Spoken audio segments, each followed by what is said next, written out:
संजीवनी अस्पताल बाल एवं शिशु रोग, general surgery, plastic surgery, neuro surgery, नेत्र रोग, फिजियोथेरेपी, स्त्री एवं प्रसूति रोग, हृदय एवं शुगर रोग, हड्डी एवं जोड़ रोग, कार्डियोलॉजी, दंत रोग, इमरजेंसी चिकित्सक सुविधाओं में एक भरोसेमंद नाम है। नमस्कार, मैं हूं प्रमोद और आप देखना शुरू कर चुके हैं दिसड़कनामा.com। इस वक्त मैं मौजूद हूं फतेहाबाद में और फतेहाबाद के अनाज मंडी की तस्वीर इस वक्त मैं आपको दिखा रहा हूं। आप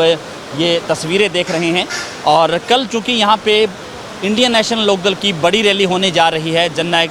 चौधरी देवीलाल के सम्मान दिवस पे और 109वां उनकी जयंती है और उस सम्मान दिवस को लेकर के यहाँ पे बड़ी रैली है वो इनेलो करने जा रही है। और ये रैली कई मामलों में अहम है और अहम इसलिए भी है क्योंकि देश के कई बड़े नेता, पूर्व प्रधानमंत्री, पूर्व मुख्यमंत्री और मौजूदा मुख्यमंत्री, कई राज्यों के मुख्यमंत्री यहाँ पे पहुँचेंगे। और इसके साथ साथ क्योंकि काफ़ी संख्या, पूरी लंबी लिस्ट है जिसमें यहाँ पे जो राजनेता हैं वो पहुँचेंगे और ये दावा किया जा रहा है कि इस रैली में तीसरे मोर्चे का गठन होगा और ये मोर्चा है वो बीजेपी और के सरकार के ख़िलाफ़ है वो तैयार होगा। मैं आपको दिखा रहा हूँ कि किस तरह से ये अनाज मंडी का सेट है और पूरी जो है यहाँ पे पूरा पंडाल है वो बनाया गया है। इसके साथ साथ जो मंच के बिल्कुल सामने मीडिया गैलरी है वो तैयार की गई है। बाईं तरफ आप देखेंगे कि कलाकारों के लिए स्टेज है वो तैयार किया गया है। इसके साथ साथ जो मंच है, इस मंच पे भी जो है नेता बैठेंगे और जो एक मेन मुख्य मंच है, मुख्य मंच जिस पे लिफ्ट लगाई गई है, उस पे भी जो बड़े नेता आएंगे देश भर के, वो नेता वो उस मंच पे रहेंगे। और चूँकि पूरे हरियाणा प्रदेश के साथ साथ इस रैली में, चाहे हरियाणा के साथ लगते जो पंजाब के जो विधानसभा क्षेत्र हैं जहाँ पे जननायक चौधरी देवीलाल का लगाव रहा है, उनकी बात करें, चाहे राजस्थान के जो साथ लगते हुए जो इलाका है, चाहे नौहर की बात करें, भादरा की बात करें, तो वहाँ से भी लोग हैं वो इस रैली में पहुँचेंगे। इसके साथ पूरे हरियाणा भर से जो लोग हैं इस रैली में आएंगे और चूँकि अलग अलग गाँव से कार्यकर्ताओं को लाने की पूरी व्यवस्था है वो की गई है। चाहे वाहनों की बात करें, बसों की बात करें, अपनी गाड़ियों में जो लोग हैं वो आएंगे। और हरियाणा में चूँकि रैलियों का अपने आप में एक बड़ा महत्व कहा जा सकता है, क्योंकि हरियाणा और पंजाब में जिस तरह से बड़े शहरों में अनाज मंडियाँ बनी हुई हैं, अनाज मंडियों के बड़े शेड बने हुए हैं, जब सीज़न नहीं होता तो ये शेड है वो रैलियों के लिए प्रयोग किए जाते हैं, ये कह सकते हैं, क्योंकि बड़ी बड़ी रैलियाँ हैं इन अनाज मंडी के शेड के नीचे ही होती है। इसके साथ साथ पार्किंग की यहाँ पे किसी तरह की कोई दिक्कत नहीं होती, क्योंकि कई जो है एकड़ में ये रैलियां हैं वो होती हैं। और चूँकि कई बड़े वीआईपी है वो इस रैली में पहुंचने वाले हैं। सिरसा के जो सिरसा जो है वहाँ से भी कुछ वीआईपी वहाँ से यहाँ रैली तक आएंगे, कुछ वीआईपी दिल्ली से बाई रोड आएंगे, कुछ वीआईपी हेलीकॉप्टर से फतेहाबाद में हेलीपैड बनाया गया है, सिरसा में भी जो है ये व्यवस्था की गई है। तो बड़े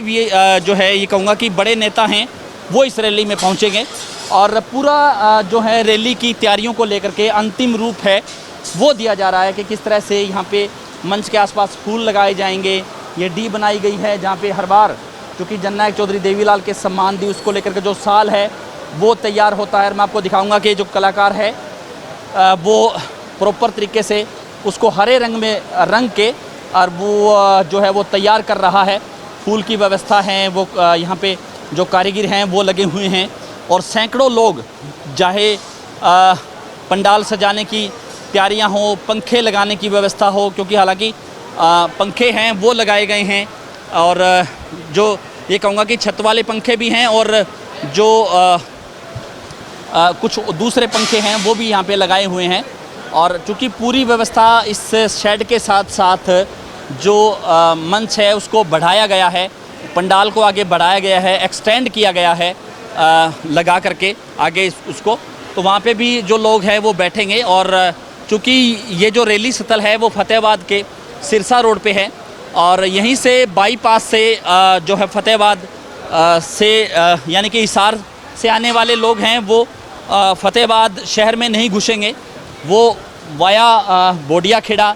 के पास से जो बाईपास बनाया गया है और उसी तरह से यहाँ पे बाईपास पे वो पहुँच जाएंगे। इसी तरह से सिरसा और डबवाली, चाहे हम भादरा की बात करें, नौर की बात करें, उधर से आने वाले जो तमाम जो लोग हैं वो दरियापुर से जैसे ही क्रॉस करेंगे और फतेहाबाद में इंटर करने से पहले फ्लाईओवर से उसी से नीचे घुसेंगे। उसके बाद शहर में एंट्री होने से पहले ही ये जो सतल है वो बनाया गया है, अनाज मंडी है ये। हालांकि वॉलंटियर की व्यवस्था है वो की गई है, पहले वॉलंटियर पूरा रास्ता है वो दिखाएंगे। तो कई मामलों में ये रैली है वो अहम होने वाली है और कल इस रैली के माध्यम से ही तीसरे मोर्चे को लेकर के भी बड़े नेता हैं वो विचार करेंगे, ये कह सकते हैं। क्योंकि